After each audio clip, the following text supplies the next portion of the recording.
Bueno, pues nuevamente bienvenidos a todos. Muchísimas gracias por atender estas sesiones conversando con Masters, donde tenemos 2 al mes, 2 mensuales, donde especialistas en una rama nos hacen favor de darnos una presentación.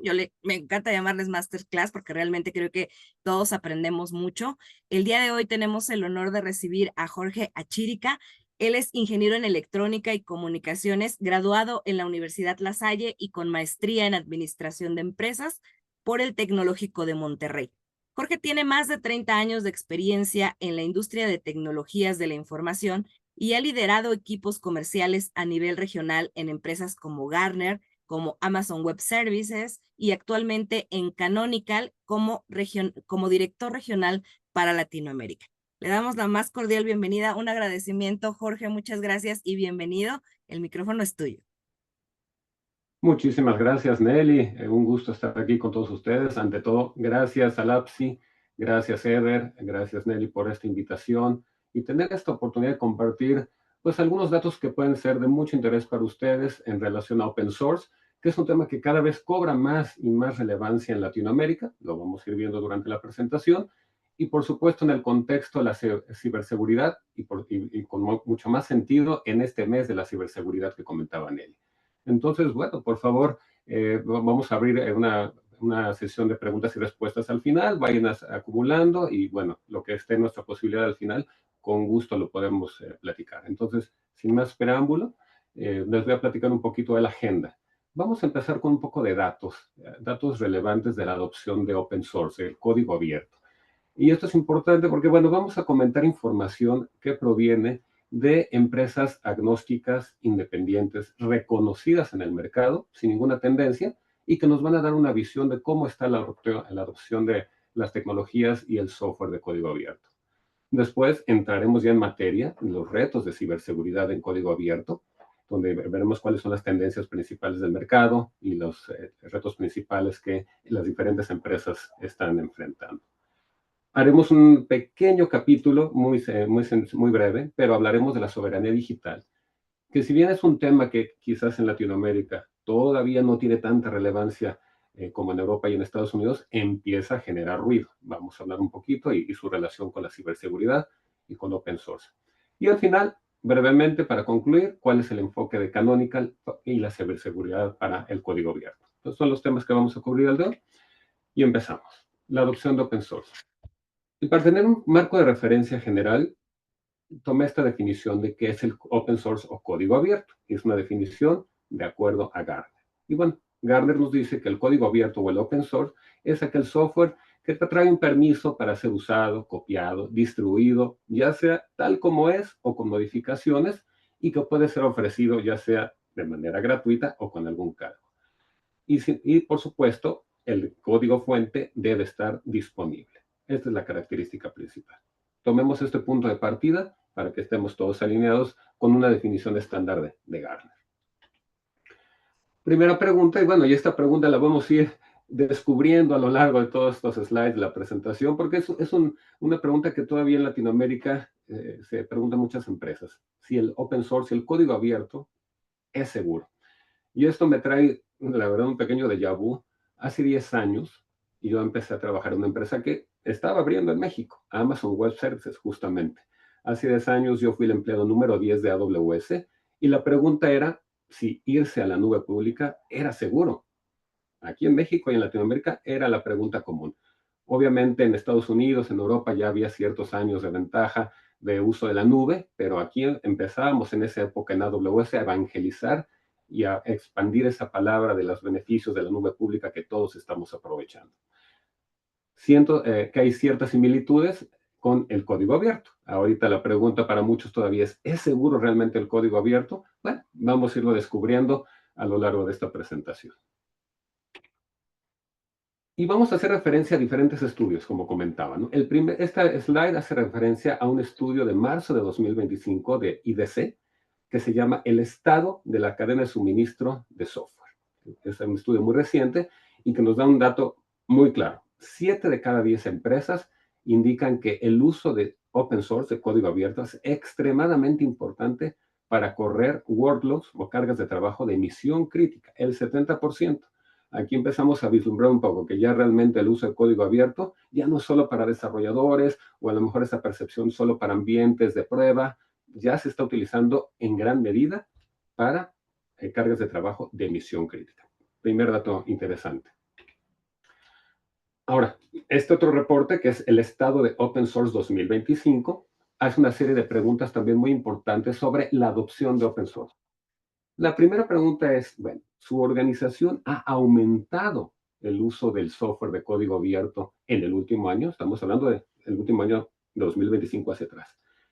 Si sumamos el 32 con el 25, vemos que prácticamente el 58% de las respuestas están afirmando que han aumentado el uso de código abierto en sus empresas.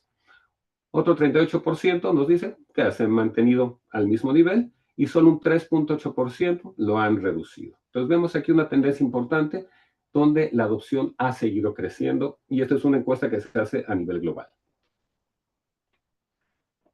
Otro dato importante, pregunta en la misma encuesta. ¿Por qué su organización está utilizando estas tecnologías de código abierto? Okay. El primero, que creo que puede ser muy lógico para todos ustedes, pues es que no hay un costo de licenciamiento. Es la naturaleza propia del open source. Realmente es algo que está libre para que cada quien lo use, lo descargue y realmente de entrada la reducción de costos por no haber una licencia que se esté vendiendo, pues es el 53% aquí de la encuesta.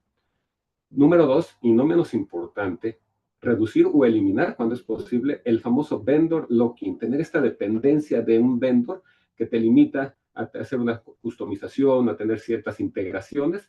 Para muchas empresas esto ya es el segundo factor muy importante con un 32.86%. En tercer lugar tenemos, bueno, el uso de estándares abiertos y la interoperabilidad.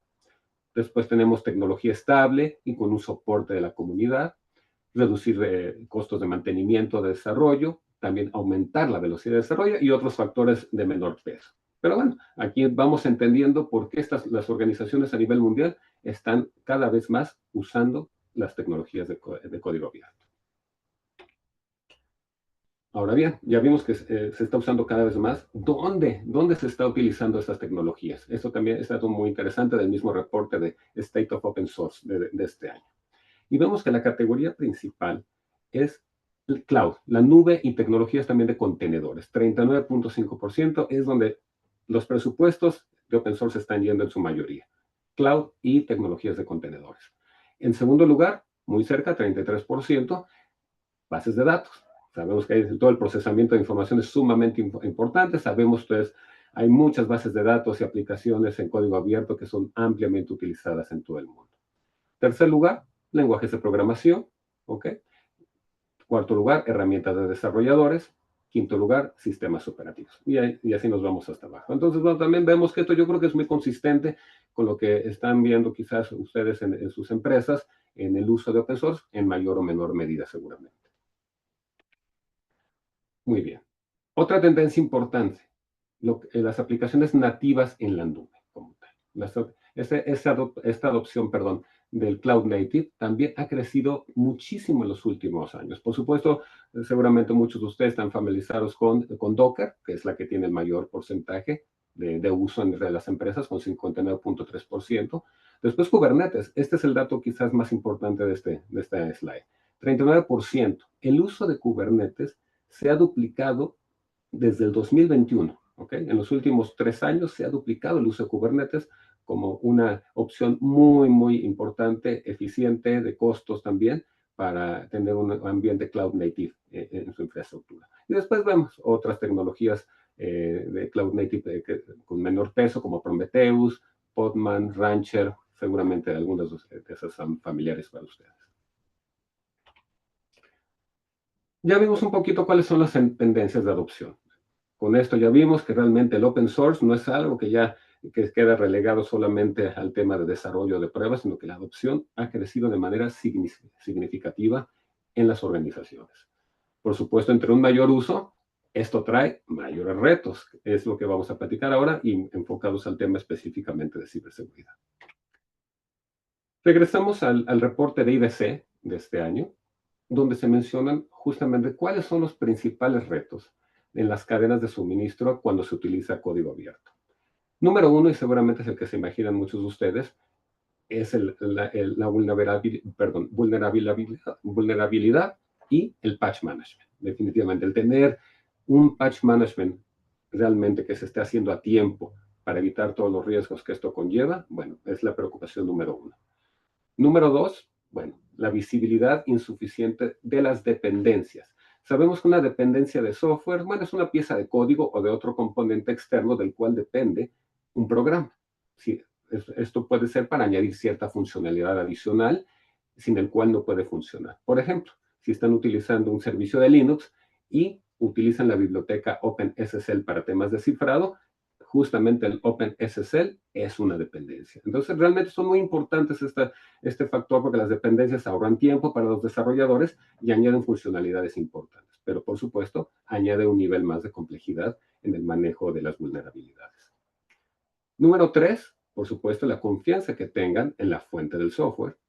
Y cuatro, la falta de recursos y de experiencia in-house para manejarlo. ¿Okay? Entonces, aquí empezamos a empezar a definir los retos principales que tienen las organizaciones en el manejo de las cadenas de suministro con código abierto. Vamos a hacer un poco de doble clic en esta información. Bueno, de las organizaciones, ¿dónde están obteniendo típicamente estas dependencias para complementar el uso de código abierto? En primer lugar, 57%, la fuente principal son los repositorios fuente, upstream. En segundo lugar, con 51%, los paquetes del ecosistema. Tercer lugar, los paquetes del sistema operativo. Y ya con menor peso vienen las imágenes de Docker y paquetes de terceros. Inclusive el marketplace de algunas aplicaciones hasta el 25%. Entonces aquí vemos, bueno, usualmente de dónde se están obteniendo todas estas dependencias que complementan el uso de código abierto. ¿Ok? Pero bueno, hay ciertas preferencias. Se le preguntó a los mismos encuestados de este reporte si la misma versión de esta dependencia de open source estuviera disponible de cada una de estas fuentes, ¿de cuál preferiría obtenerla? ¿Okay? Y entonces, ¿qué es lo que nos dice esta encuesta de ejecutivos de tecnología? La mayoría prefiere obtenerla directamente en los paquetes del sistema operativo. Como primera preferencia, 31%, y también 31% como segunda preferencia de fuente. Segundo lugar, los repositorios internos que están específicamente aprobados para esos paquetes, 26% como primera opción, 20% como segunda opción. En tercer lugar, los paquetes del ecosistema con 19 y 18%. Y ya con menor peso, otros paquetes provistos por diferentes proyectos como Debian, etcétera, o como GitHub al final. Entonces, vemos claramente que las empresas y organizaciones prefieren obtener estos paquetes directamente del sistema operativo. Por supuesto, el parcheo, hacer estas actualizaciones de las vulnerabilidades y exposiciones es un área de mucha preocupación. Ustedes lo saben perfectamente. Estadística también de este reporte de IDC. 70% de los equipos de tecnología ocupan en promedio más de 6 horas a la semana en security patching, en este parcheo de seguridad. Pero solo 41% tienen la confianza de que puedan hacer este parcheo de CVEs críticos en menos de 24 horas. Ustedes, por supuesto, están muy conscientes del riesgo que esto implica, ¿no? Cuando este parcheo no se hace a tiempo. Entonces, aquí hay un foco amarillo para muchos, foco rojo para otros, y que tiene mucho peso en el manejo de la seguridad. Y por supuesto, los equipos no están satisfechos con el resultado de estos porcentajes que acabamos de ver. Cuando se hace el parcheo a nivel de las imágenes del sistema operativo, bueno, vemos que hay una satisfacción 43%, sumamos el 9 más el 34, hay una satisfacción que sigue sin ser la mayoría, pero bueno, no es un porcentaje realmente que pudiera ser llamado aceptable. Pero si nos vamos ya a otro nivel, el parcheo de vulnerabilidades en aplicaciones containerizadas, bueno, vemos que está alrededor del 23% cuando realmente se está satisfecho con el resultado y tener de la habilidad para arreglar estas vulnerabilidades. Entonces aquí también un área de oportunidad muy importante que preocupa a muchos ejecutivos de ciberseguridad. Y esto se debe justamente porque, bueno, están batallando con muchos temas para poder realmente arreglar estos temas de vulnerabilidad y de parcheo, ¿no? Por supuesto, el principal, y con un 40% de las respuestas del mismo estudio, pues llevar este tracking, llevar todo este récord de las dependencias, de las versiones, de las actualizaciones. Entre más aplicaciones utilicemos, pues por supuesto que lleva la necesidad de tener un mayor control de las mismas. En segundo lugar, con 37%, la capacidad técnica. Muchas veces son herramientas, son las tecnologías disponibles para hacer la remediación de estas vulnerabilidades críticas. En tercer lugar, ¿ok? También, bueno, cuando se hace una incorporación que no es directamente las aplicaciones con vulnerabilidad de código y que no es realmente o necesariamente la más actualizada para los sistemas que se están utilizando, 35%. En cuarto lugar, bueno, también el tracking de la administración del parcheo y la remediación, y luego otros factores, también como limitación de recursos. Entonces aquí vemos que hay una mezcla, ¿ok?, de factores internos, de factores externos, para que estén influenciando que hacer el parcheo de las vulnerabilidades no esté realizándose con la mayor efectividad y con la mayor seguridad para la infraestructura de la organización que está utilizando el software de código abierto. Dado esto, bueno, las organizaciones tienen que priorizar finalmente. El objetivo es tener una estabilidad porque ustedes se dan cuenta, son constantes los upgrades que se están haciendo de todas las versiones, de los sistemas operativos, de las diferentes dependencias. Entonces, bueno, las organizaciones tienen que priorizar cómo lo van haciendo con los recursos que tienen y las limitaciones que también ya platicamos en el slide anterior. El 52% nos dicen que, bueno, prefieren, su approach es mantener el servicio hasta que nuevos features se necesiten en una nueva versión y que se libere. O, ¿ok?, cuando esa versión deje de recibir parches de seguridad gratuitos. Entonces ya cuando se llegue a ese límite, si es un sistema operativo en producción, 52% así lo hace. Si es una aplicación en producción, 59%. En segundo lugar, decide, no, yo solo voy a hacer un upgrade solo cuando hay un feature específico que necesite y que sea nuevo. Y están dispuestos a pagar por un soporte extendido. 33% para casos de sistema operativo en producción, 29% para aplicaciones en producción. Y finalmente, ya al final con 15%, las empresas que deciden hacer un reemplazo o un upgrade, tan pronto como una nueva versión es liberada, bueno, inmediatamente toman la decisión, 15% para la producción de sistema operativo o para aplicaciones en producción el 12%. Entonces aquí vemos los diferentes approaches que toma cada empresa para priorizar cómo van haciendo estas actualizaciones dependiendo de la estabilidad que tenga el sistema. Y bueno, aquí hago referencia a un caso de estudio de nosotros, de Canónica. Es una empresa desarrolladora de software muy grande a nivel mundial, y que este es un quote muy interesante, donde nos dicen que, bueno, mantener el software actualizado y el mantenimiento necesario es caro. Y contratar desarrolladores con esa expertise, con todas las versiones antiguas, en este caso de PHP, que es lo que ellos utilizan más, bueno, puede ser muy caro y difícil.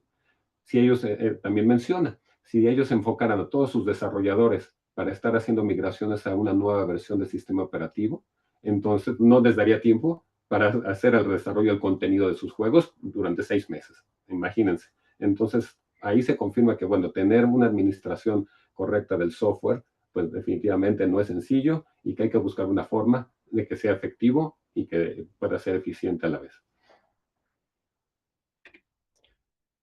Otro factor que también influye es también el tema de la nube privada.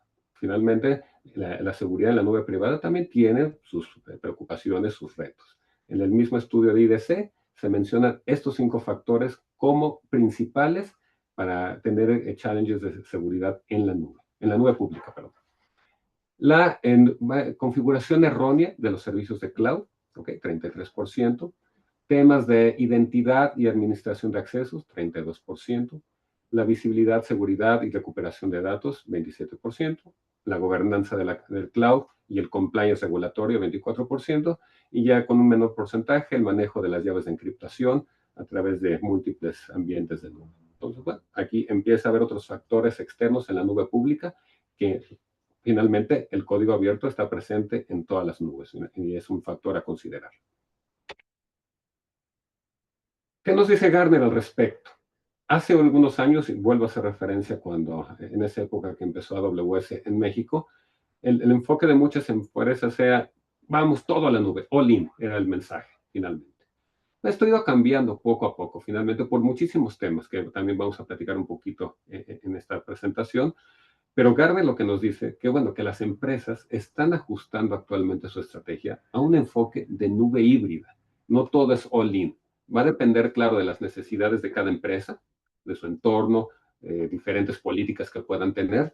Pero Gartner nos dice, 90% de las organizaciones van a adoptar una estrategia de nube híbrida para el año 2027. 90%, eso es prácticamente casi todos, y esto es un mensaje que dieron el año pasado en su evento de infraestructura, operaciones y estrategias de nube.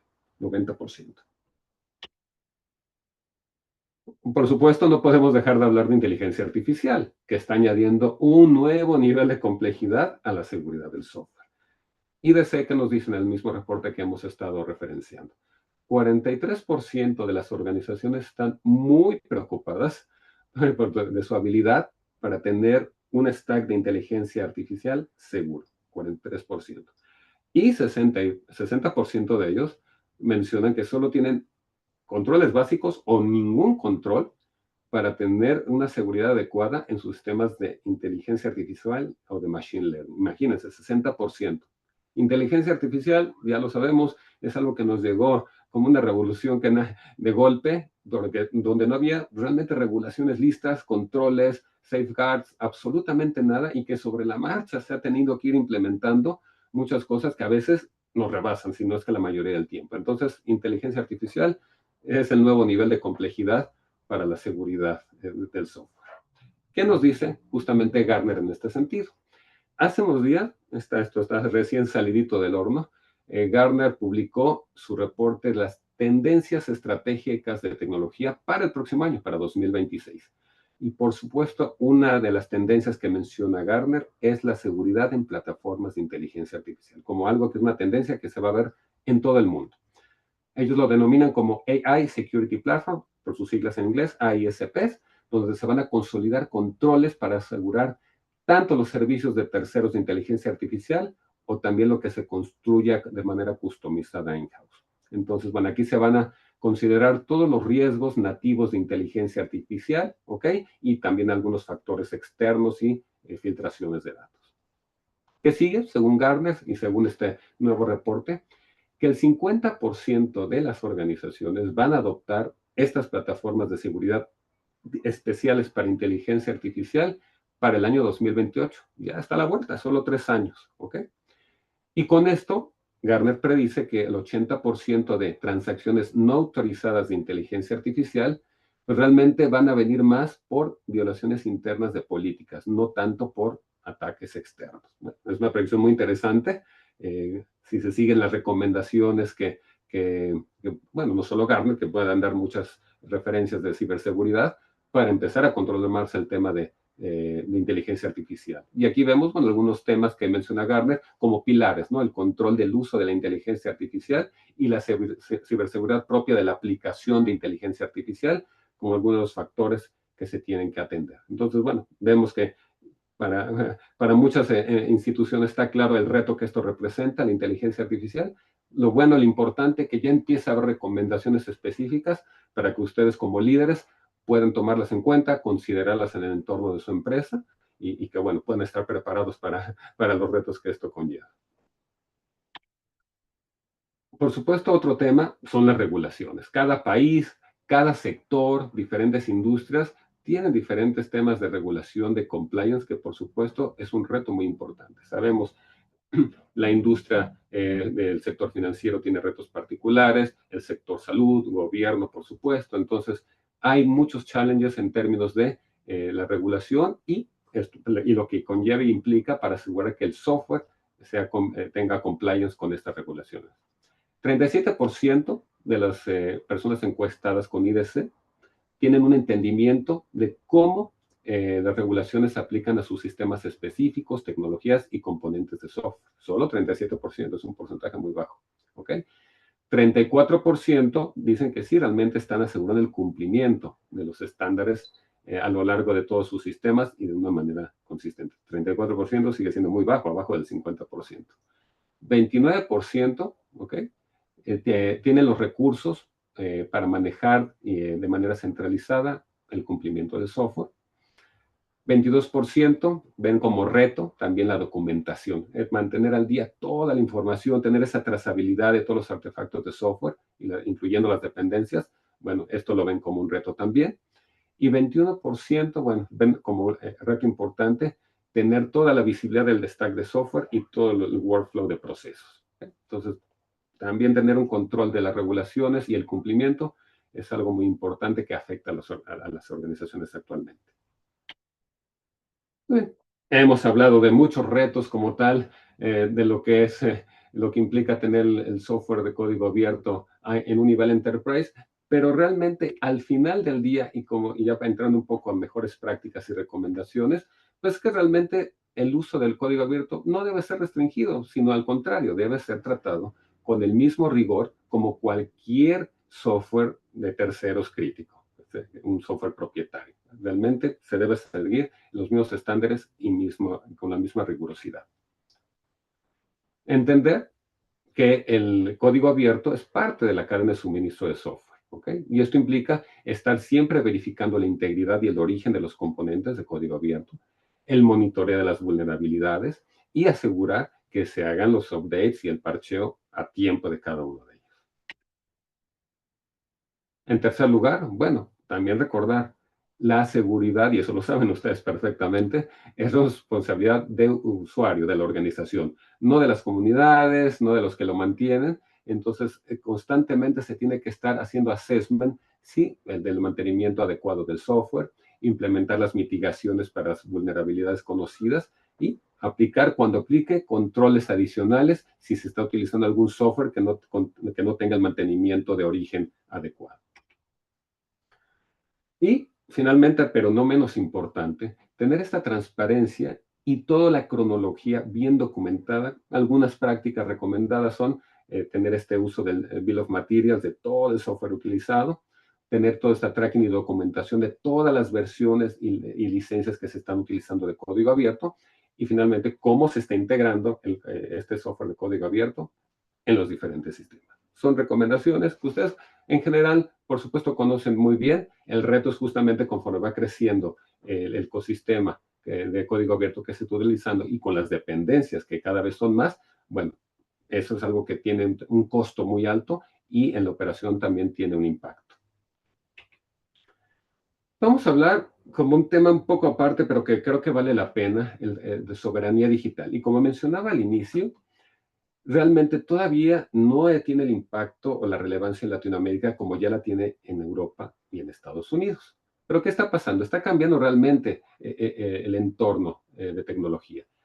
Ya hemos platicado que las nubes públicas son muy importantes en las estrategias de las empresas, pero los tiempos han cambiado por temas de protección de datos, temas y preocupaciones geopolíticas y también el mismo costo como tal. Esto ha cambiado en los últimos años. Que en este reporte de Gartner podemos ver cómo está el mundo ahorita en cuestión de avance en estrategias de soberanía digital y en particular enfocado en inteligencia artificial, soberanía digital. Vemos en azul oscuro los países, y es lógico, mucho más avanzados en este tema. Está todo Estados Unidos, Canadá, Europa y un poco de Asia también, ¿ok? Pero aquí lo importante resaltar empieza en Latinoamérica y vemos, no de manera sorprendente, que Brasil ya empieza a desarrollar algunos temas de estrategia de soberanía digital enfocado especialmente en inteligencia artificial. Entonces, es algo que nos va a alcanzar definitivamente. Siempre en Latinoamérica, en temas de adopción de tecnologías, políticas, en fin, generalmente estamos algunos añitos atrás de Estados Unidos y Europa en esa adopción de muchos temas. Brasil ya va empezando a tomar cartas en el asunto, pero ¿qué nos dice Gartner en este mismo reporte? Para 2028, 65% de los gobiernos a nivel mundial ya van a tener algunos requerimientos de tecnología en cuestión de soberanía para mejorar temas de independencia y para protegerse sobre todo de posibles interferencias extraterritoriales de regulación. Es algo que preocupa a cada vez más empresas. Si un proveedor de nube, por ejemplo, está en Estados Unidos y por sus leyes tiene esa capacidad de intervenir la data que tengamos en la nube en una región de alguna de las nubes públicas, bueno, ya preocupa a muchas empresas o algunos gobiernos y entonces empiezan a implementar estrategias de soberanía digital para mitigar esos riesgos. Entonces, lo pongo sobre la mesa. Ahorita no es algo que en México todavía haga muchísimo ruido, pero por lo menos aquí a nivel predicción, 65% de los gobiernos para el 2028. No digo que tengan ya toda una estrategia definida, pero sí, ya tendrán ciertos requerimientos que va a impactar en el tema de soberanía digital. Y algo que quizás sorprenda a muchos, dentro del mismo reporte de tendencias para 2026 que acaba de liberar Gartner, una de las tendencias es geopatriación. ¿Okay? ¿Esto qué implica? Geopatriation en inglés es esta reubicación de las cargas de trabajo que están con los hyperscalers en la nube a ambientes locales o soberanos para reducir este riesgo geopolítico. ¿Okay? Entonces, esto implica, bueno, puede ser una serie de estrategias que pueden ir desde mover las cargas que están en la nube pública a regiones de la nube soberanas o totalmente repatriar las cargas de trabajo a ambientes on-premises en data centers locales. ¿Ok? Y la predicción de Gartner es que 75% de las empresas van a hacer esa repatriación de cargas de trabajo para el año de 2030. Entonces, es un dato también interesante. ¿Ok?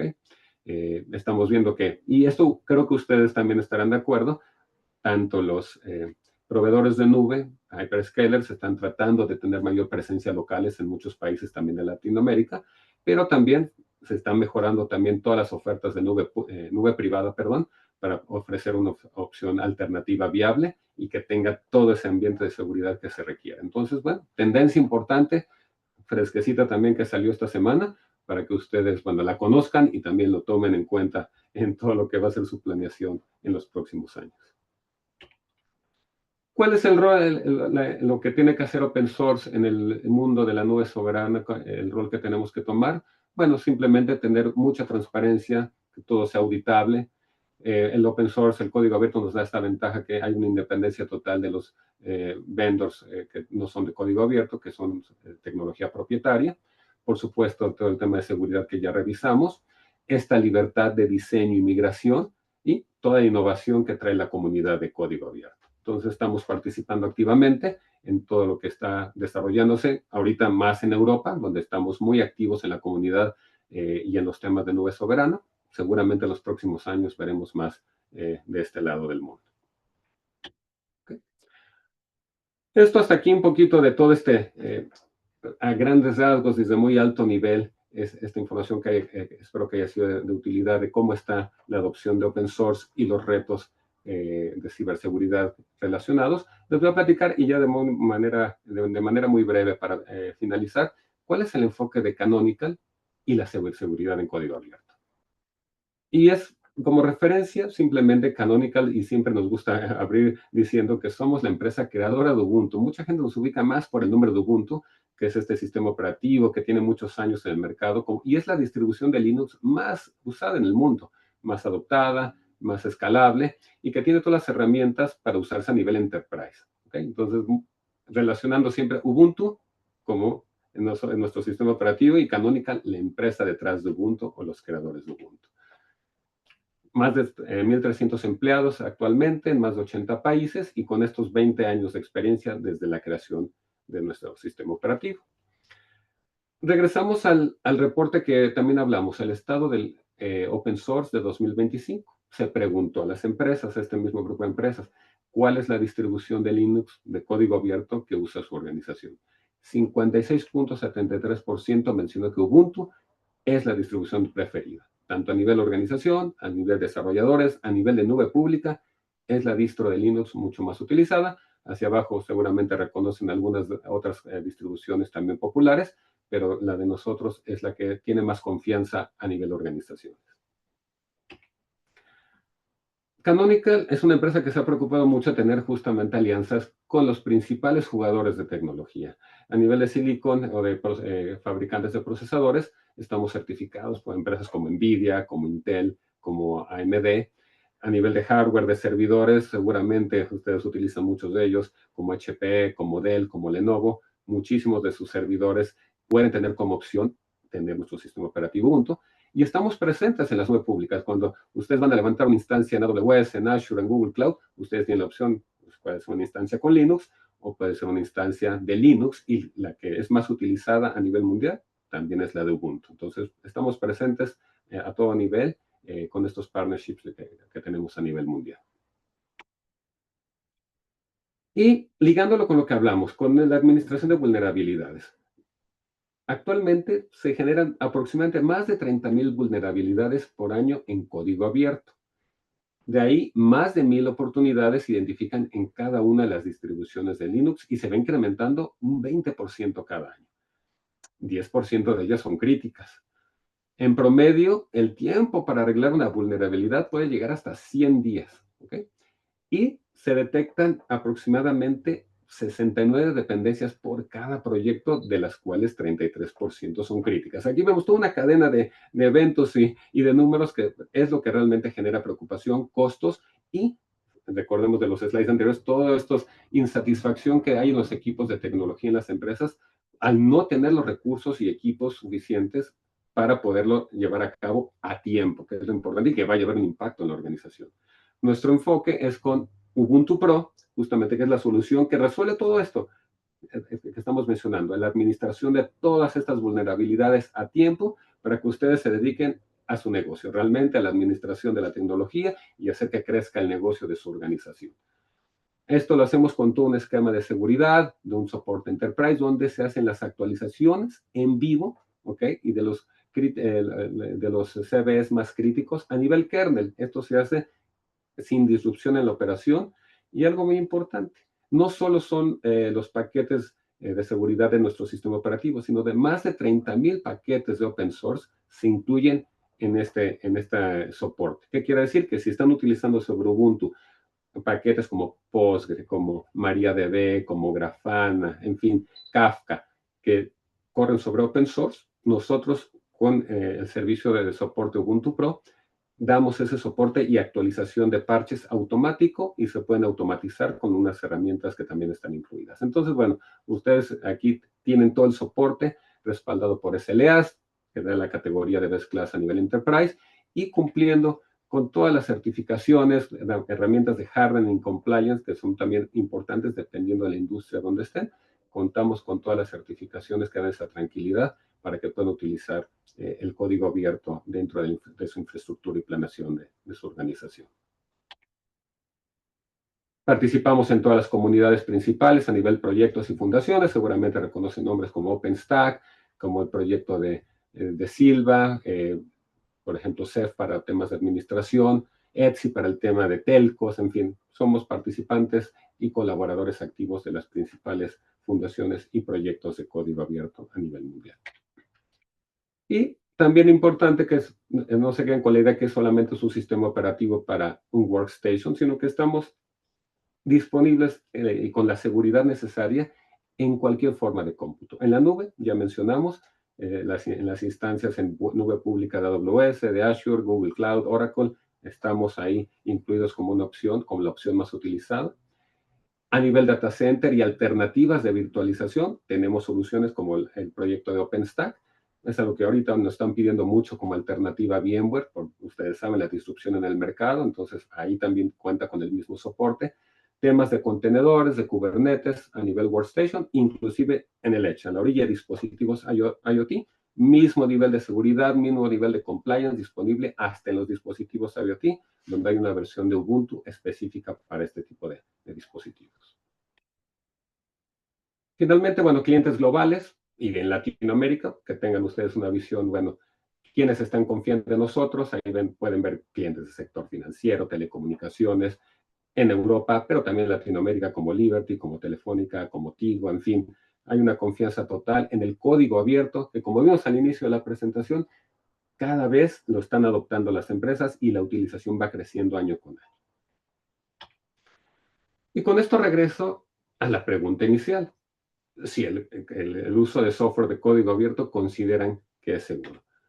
La respuesta, creo que podemos coincidir. Por supuesto, es válido tener diferencias, pero creo que, bueno, con toda la estadística que vimos de los diferentes reportes de las empresas que mencionamos, como IDC, como Gartner, etcétera, por supuesto que sí es confiable el uso de código abierto.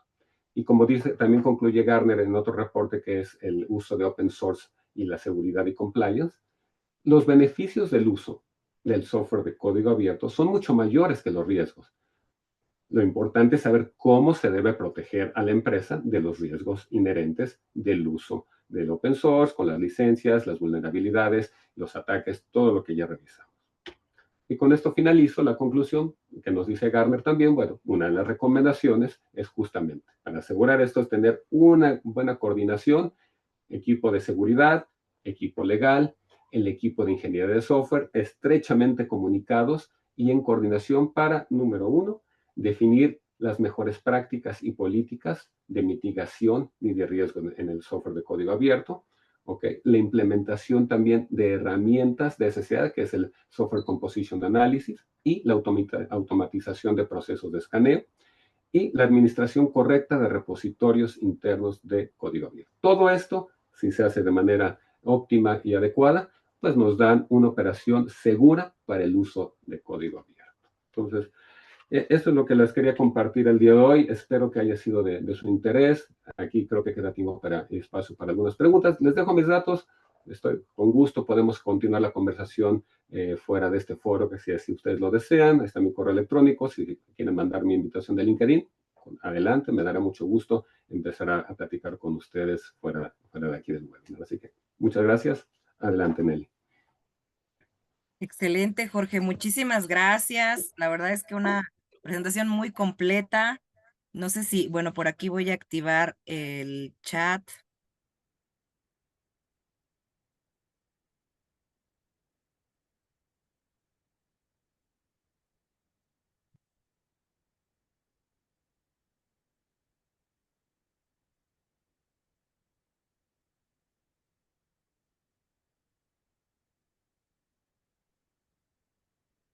Si tienen alguna pregunta, alguna duda, creo que por ahí los datos ya no están apareciendo, pero con mucho gusto, si también nos mandan un correíto aquí al APSI.